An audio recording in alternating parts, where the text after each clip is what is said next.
Our lessons to start this semester has taken us from the Renaissance to the Northern Renaissance to the Protestant Reformation to the spread of Protestantism and the Catholic Reformation, and we'll finish today with an event that starts in the 1500s in Europe called the Scientific Revolution.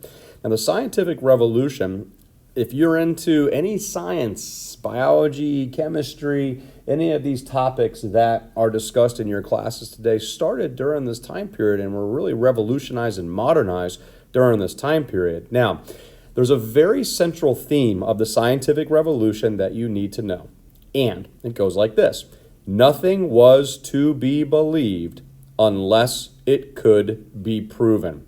Simple answers to questions like why leaves are green, why the sky is blue, what is the red stuff that seems to be flowing throughout our body, why does my chest beat? What is making it do that? In the 1500s, there were guesses. In the 1500s, there were not concrete answers proven by fact, proven by experimentation, proven by mathematics to answer those very simple questions that we know today. And that's what the scientific revolution was all about. Let's start with the factors and causes. The first cause of the scientific revolution is the Renaissance. If you recall, the Renaissance was a rebirth of learning, and words that are associated with the Renaissance are creativity, change, adventure, and so on. So if it wasn't for the rebirth of learning that happened in Italy in the 1400s, who knows how long it would have taken to answer these very basic questions about our universe. Now, speaking of the universe, people wanted to uncover the structure of the universe. People wanted to answer those questions about what is in the sky. Why are those things lighting up? Why does the sun move throughout the day? Why is the sky blue? Why are those green things on the trees green, and so on? And they wanted proof of this. Now, the proof came through new methods of experimentation and through old and new methods of mathematics. Experimenting, using math would help to answer these questions, not by looking at hypotheses from the past, not by looking at educated guesses from the past, but through clear experimentation and mathematics. Now, during this time period, there are going to be a few inventions that are going to help to answer these questions. First off, you can see a couple of them that you already know. The barometer is going to be invented during this time period, which measures wind pressure and air pressure as the barometric pressure rises and drops.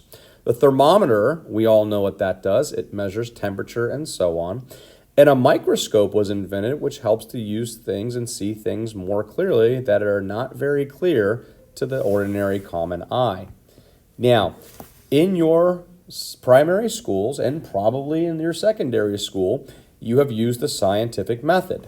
That concept is going to be invented during this time period as well. The concept of choosing a problem, researching it, creating a hypothesis, doing an experiment, testing your hypothesis, organizing the data, drawing conclusions, and using words and finishing with an evaluation of what you've been doing. That was invented during this time period. Now, the three subjects that we're going to be talking about today are subjects that you study in schools to this day: astronomy, physics, and anatomy. Now, astronomy is the study of the sky and everything in the universe and the solar system above us and so on. Physics is the study of motion and so on, and anatomy is the study of the human body. So those are the three main topics that scientists looked at and had answers to questions about when the scientific revolution first gets going. Now, we're going to start with some people's names, and some people's names that you have heard of before. So let's talk about the pioneers of the movement. Now, the first guy that we're going to talk about today is a guy named Nicholas Copernicus. Now, Nicholas Copernicus was a Polish scientist, and he was highly controversial because of his theory that he came up with in 1500. Nicholas Copernicus's famous theory is called the heliocentric theory. Now, in that word, you can see the word helio, which means sun. Now, the heliocentric theory is a theory that all of the planets in our solar system revolve around the sun. The sun is at the center, and all of the planets revolve around the sun. Well, he's going to go ahead and he's going to talk about this in his book called On the Revolutions of Celestial Spheres. And what he had is a diagram here, and you can look closely at this image of the Sol, S-O-L. And he said that the planets, which we knew of about at this time, hadn't seen them yet, but we knew about them from the ancient Indians, revolve in perfect circles around the sun. Well, in 1500s, that was blasphemy. And by creating this theory that the sun is the center of the universe, this was considered heresy.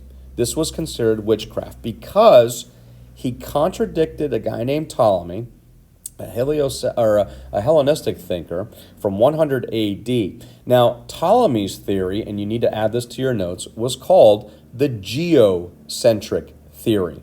Now, the geocentric theory had been the theory on Earth that people had gladly okayed, where the Earth was the center of the universe and everything else revolves around the Earth. Well, to take it a step further, the geocentric theory, the Earth is the center of the universe, is actually in the Bible. So, Copernicus wasn't just contradicting Ptolemy, Copernicus was contradicting the Bible. And you just didn't do that at this time period in our world. Now, the problem with Copernicus's theory is that he did not have proof. He didn't have proof. Now, in the 1600s, there's a German mathematician named Johannes Kepler. And Johannes Kepler is going to do his really fancy math and say, you know what, Copernicus? You were onto something. And I agree with you. I agree, and my math tells me that the sun is the center of the universe. All the planets and heavenly bodies revolve around the sun. However, you were wrong. My math is telling me that they do not revolve around the sun in perfect circles, but they revolve around the sun in ellipses. And another word for an ellipse is an oval. Okay? And to this day, we know that that is true. But the problem with Copernicus and the problem with Kepler is that they did not have proof of this. Well, that's where this guy comes in. In the 1600s, a guy named Galileo Galilei, an Italian professor, is going to hear about and read stories about a Dutch eyeglass maker who is taking lenses and putting them in frames and helping people to see better. Well, Galileo is going to visit this Dutch eyeglass maker, and he's going to check out his lenses. And when he goes on the visit, he takes the lenses and he looks through them. And he's like, oh, okay, well, this improved my eyesight. Well, he took the lenses and put one in front of the other and said, whoa, images that I'm looking at seem very close and appear very close to me now. And he took those two lenses, one in front of the other, and looked up. Now, what he did was he took those lenses and put them into an instrument. Galileo Galilei is known for inventing the telescope. And this was a game changer for the scientific world because now you could look up and you could see what was up in the solar system. Now, what we have to talk about is what were the things that Galileo could see in this first telescope, which you can see an image of and see what he looked at. Now, these are the things that he could see. So Galileo first looked to the moon, and using his first telescope, he saw that there were mountains and valleys on the moon. Okay? So we can definitely see that to this day. Galileo could see it in the 1600s. He could look at Saturn, and we've actually been looking at Saturn and Jupiter recently because they've been close together and so on in the science world now. He could see the rings of Saturn. We all know, and we've learned from a very young age, that Saturn has rings. Well, Galileo in 1600 could see those rings.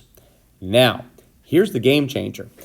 He saw Jupiter. And for those of you that don't know about Jupiter, Jupiter has moons, a bunch of moons. And the moons of Jupiter revolve around Jupiter. Now, by looking at this and observing this, that disproved the geocentric theory right there. Because remember, Ptolemy said that all heavenly bodies revolve around the earth.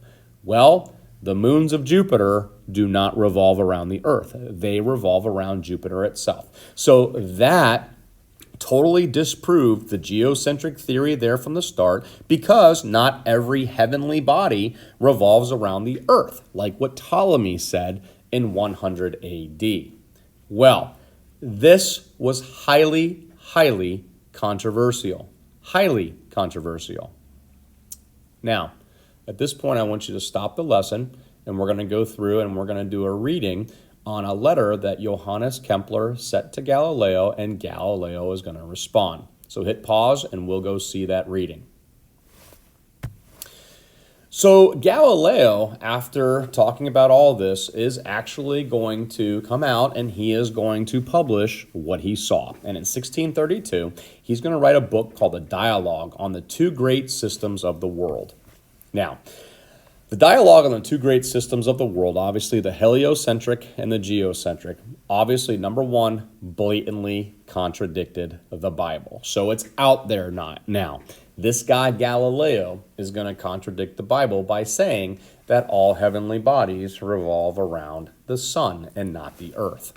Now, so the Catholic Church, who were hunting down heretics, and this was considered witchcraft, all right, even though all these men were pretty much exactly right, okay? It was still considered heresy because it contradicted the Bible. So the Catholic Church gave Galileo a timeout and said, listen, pal, we need to sit down and we need to have a talk. And in 1633, Galileo was summoned to Rome. And the Catholic Church told him to bring his telescope with him. Now, the telescope was referred to as the tool of the devil by the Catholic Church. So Galileo was put on trial, much like Joan of Arc was put on trial from our first semester's lessons at the end. Now, the church wanted Galileo to repent. They wanted Galileo to say that the earth is the center of the universe, okay? Now, when Galileo was on trial, some of the church members that were proceeding over the trial didn't even use the telescope. Some of them went outside and used the telescope and looked up and said, this thing doesn't work. We can't see anything. So they totally discredited his telescope, okay? Well, after days and days and weeks of this trial, all Galileo had to do was say that the earth was the center of the universe, and they would spare his life. Well, it was said, and the legend goes, that on the last day of the trial, Galileo kneeled before the person in charge of the trial and said, you know what, I don't want to die, so I will tell you that the earth is the center of the universe. And the legend says, when he stood up, he said, but the earth does move. But the earth does move. And at that point, the church said that you are guilty. Galileo is going to be considered guilty of heresy, of witchcraft. And by this time, he was 70 years old. He was an old man. So they didn't kill him, but they put this person on house arrest in a little apartment for the rest of his life because of coming up with this. Now, here's your Catholic Church in action. In 1992, after a 13-year investigation, all right, so starting in 1979, the Catholic Church wanted to reopen the trial of Galileo. And after 13 years of investigating the trial, the Catholic Church said, oops, we made a mistake. We made a mistake. And Galileo was considered innocent. Well, obviously, this is hundreds of years. He's been dead for hundreds of years. But the great part of the story is, what did the church talk about for 13 years? Now, what are the effects of this? Well, the effects of this are huge because all of these new findings are going to trickle over and spread to all the other subjects. So there's going to be an Italian guy named Andreas Vesalius who's going to be considered the pioneer of anatomy, and he is going to dig deeper into muscles and tissues. Now, if you're looking at those diagrams right there, remember Da Vinci was the one that was painting and drawing all these different systems of within our body, the muscular system, the circulatory system, and so on, okay? So Vesalius is going to use these images, and he will be the pioneer of anatomy. He's going to discover muscles, what they do, tissues, and so on, okay?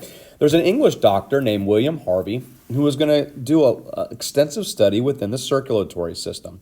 He is going to be considered the father of the circulatory system. Now, he is going to have now answers to that thing is called the heart. It's beating in your body. Its responsibility is pumping blood through arteries and capillaries and veins all throughout the body and so on. And he is going to be the first person to come up with that system. Therefore, he is the father of the circulatory system.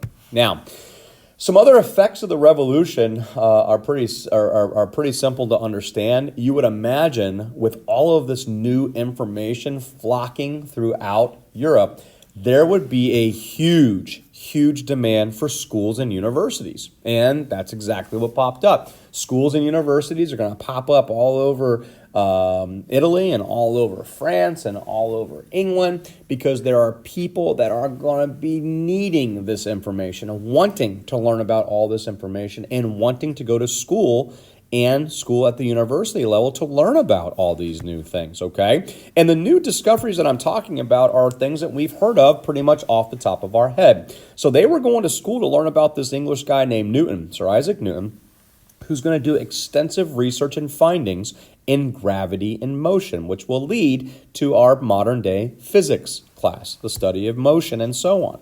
There's going to be a German mathematician named Leibniz who's going to invent the study of calculus, all right? And for those of you that are going through and proceeding through in your math programs in school, you will be having pre-calculus and calculus someday if you like math. Well, you can thank this German mathematician named Leibniz for being the father of calculus.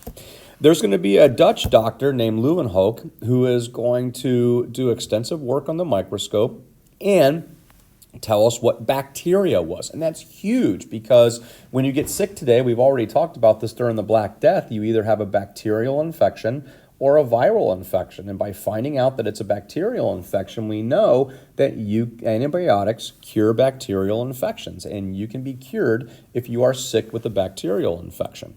There's an English guy named Hooke who is going to talk about cells and how cells make up all living things and their rate of decay and so on. Some person had to think of it. Some person had to find it. Well, it's going to be this English doctor named Hooke that's going to do extensive research on the cells and living things. Another English doctor named Boyle is going to be the father of chemistry. When you have chemistry in a year or two, you can thank this guy for restless nights of learning about chemistry and so on. And finally, the simple concept of oxygen. We all know that we breathe it in. We all know where oxygen is created from and so on at this point in our schooling. Well, there's a French guy that's going to name oxygen and talk about what oxygen is and what it does and so on. And these are the great effects of the scientific revolution.